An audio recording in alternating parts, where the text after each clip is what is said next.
Tere, Funkar teed siinpool. Teen täna pisut teistsugust videot. Räägin töökeskkonna ohuteguritest.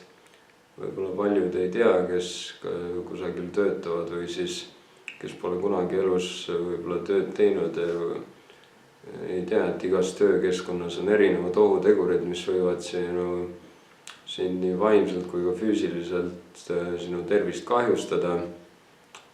Neid ohutegureid on erinevaid liike, kõik ei pruugi olla küll iga töö juures, aga iga töö juures on vaja kindlasti vähemalt üks mõni, mis võib sinu tööd mõjutada. Iseasi, kas sa oled sellest teadlik ise. Tegelikult igas ettevõttes peaks olemas ka riskianalüüs erinevate tegevuste puhul, mis võivad mõjutada, ja siis on niimoodi riskid pandud arvudena, et kas see on selline kõrge risk, et võib tervist kahjustada või on madal risk. Aga räägime algul nendest ohuteguritest ja siis pärast ma võib-olla toon ka mõne ameti puhul näite. Ohutegureid on siis erinevaid liike. Kõige esimeseks on füüsikalised ohutegurid, siis on füsioloogilised, siis keemilised, bioloogilised ja ka psühhosotsiaalsed ohutegurid. Alustame füüsikalistest. Ma vaatan tööelu, mul on arvutis lahti tööelu portaal, kus on kirjas, et ma panen pärast lingi YouTube'is kirjeldusse, et saate ise ka vaadata võib-olla ja lugeda. Füüsikalised ohutegurid on siis müra, vibratsioon, kiirgus, õhu liikumise kiirus, õhutemperatuur ja niiskus, kõrge või madal õhurõhk. Võib-olla erinevate masinate ja seadmete liikuvad osad, mis võivad ka teravad olla. Ja veel ka valgustuse puudused, kukkumisoht, elektrilöögi, plahvatusoht ja muud. Järgmisena siis füsioloogilised. Selleks on näiteks füüsilise töö raskus, erinevad raskuste tõstmine või teisaldamine, siis samuti kui on korduvad liigutused, näiteks oled väga küürakil või kummardad teiega, et midagi rasket võtta. Et jah, või siis niimoodi sama tüüpi liigutuste kordamine, üleväsimust põhjustavad sundasendid ja liigutused. Siis järgmiseks keemilised ohutegurid. Need on rohkem, neid esineb ilmselt väga vähe või siis ettevõtetes, kus on kemikaalidega tehakse midagi, et sel juhul on need keemilised ohutegurid, muidu väga neid ei ole. Et erinevad kemikaalid, mis võivad võib-olla sul nahka põhjustada, läheb käe peale, võib näiteks söövitada või midagi sellist asja, et sellised on keemilised ohutegurid. Ja siis bioloogilised, erinevad mikroorganismid, rakukultuurid, inimese endoparasiidid ja muud bioloogiliselt aktiivsed ained, mis võivad põhjustada nakkushaigust, allergiat või mürgistust. Ja viimaseks siis psühhosotsiaalsed ohutegurid. Kui tööl on suur risk võib-olla õnnetuseks või mingi vägivallaks, siis võib-olla kui ebavõrdselt koheldakse, ahistamine, kiusamine, võib-olla inimene peab tegema tööd, mis pole talle mitte vastav.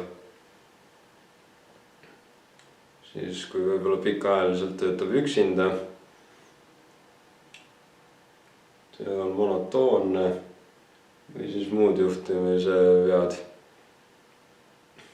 Et sellised need ohutegurid on, et ma tegin niimoodi kiirelt ülevaate, võite ise pärast lugeda tööelu portaalist, ma panen lingi kirjeldusse.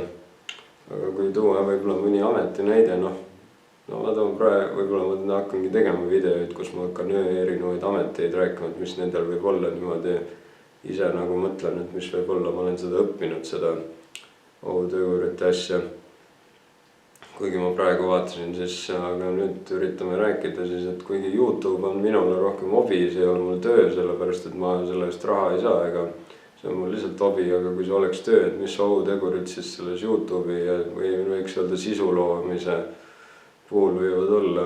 Erinevad sisuloojad võivad siin hakata kommenteerima, et mis asja ei ole nii hull ja midagi. ise teate igal ühel oma arvamus, mina ütlen lihtsalt seda, mis ma arvan. Aga et mis need ohutegurid siis võivad olla, no esiteks praegu on mul mul statiivi pole, mul on kaamera niimoodi nagu mitme asja peal niimoodi pandud kõrgele, et saaks filmida. Aga kui mul parasjagu, kui ma kuskil õues olen näiteks ja kaameraga filmin, siis ma pean seda käes hoidma niimoodi ja siis võiks öelda, ongi sundasend, et ma hoian seda niimoodi käes ja siis pean niimoodi hoidma nagu, kuni ma saan oma juttu räägitud või niimoodi, või siis kuidagi niimoodi ja et võiks öelda, see ongi sundasend või siis korduvad liigutused niimoodi ja siis pärast on võib-olla, kui tükk aega teeb, siis on pärast annab tunda käsi.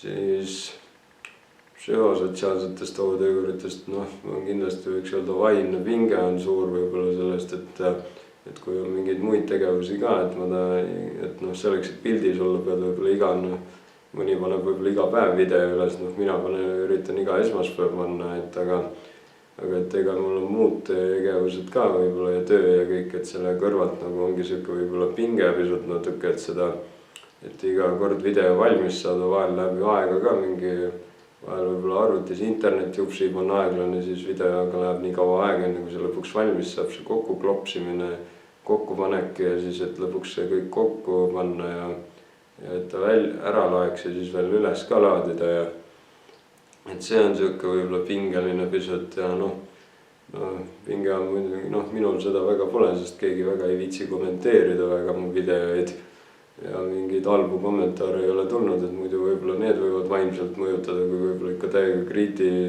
inimesed kritiseerivad, et mis jama sa siin filmid, mis nõme videos on ja niimoodi muidugi selleks, et üldse YouTube'i tegeleda, pead sa olema sellega arvestanud, et võivad tulla siuksed negatiivsed kommentaarid, ega see pole võimalik, et kõigile meeldib. Aga minul seda veel ei ole olnud, ma olen nii igavad videod ka, et ega keegi väga ei viitsi vaadata. Aga vahet ei ole, mina teen oma asja edasi,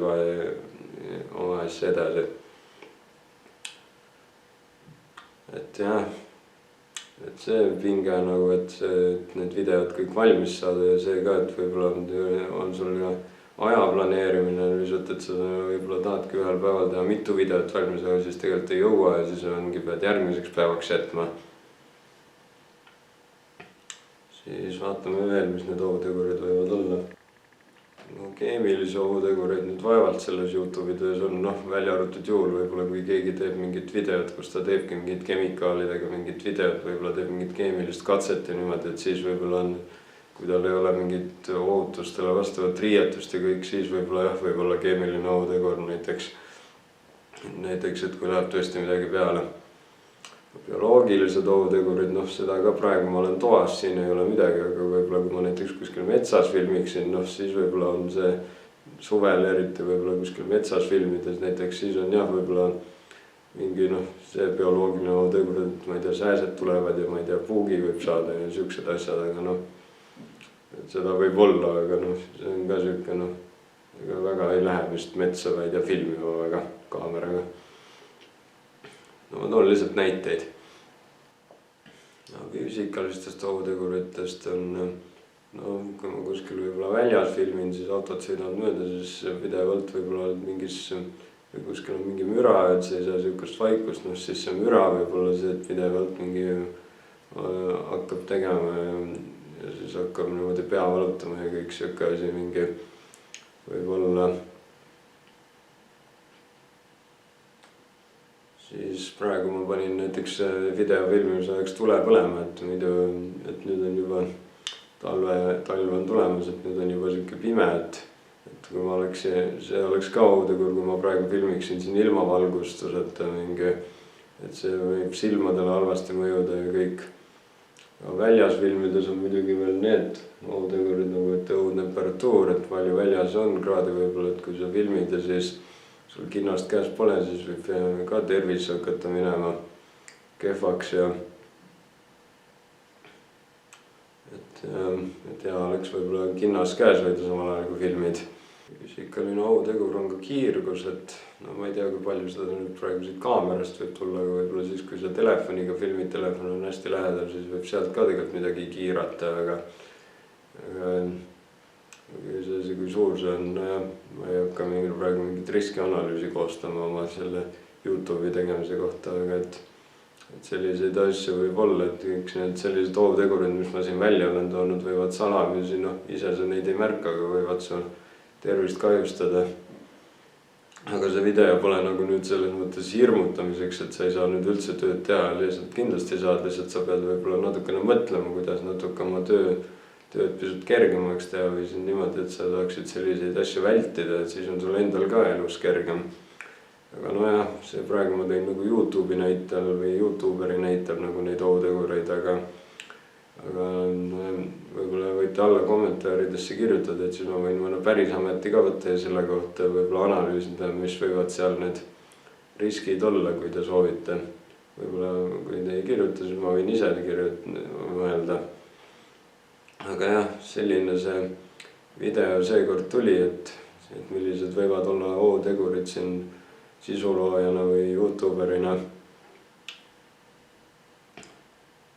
Minge vaadake ise ka, nagu ma olen mitu korda öelnud, link on all kirjelduses Tööelu portaal, kus saate neid ohutegureid lugeda ja võib-olla mõelda ise, milliseid ohutegurid teil võib-olla isegi kui mitte töö juures, siis näiteks lihtsalt mõne tavategevuses, mida te teete, näiteks kui muru niidate või mis siis võivad olla, võite mõelda, mis siis näiteks on ohutegurid.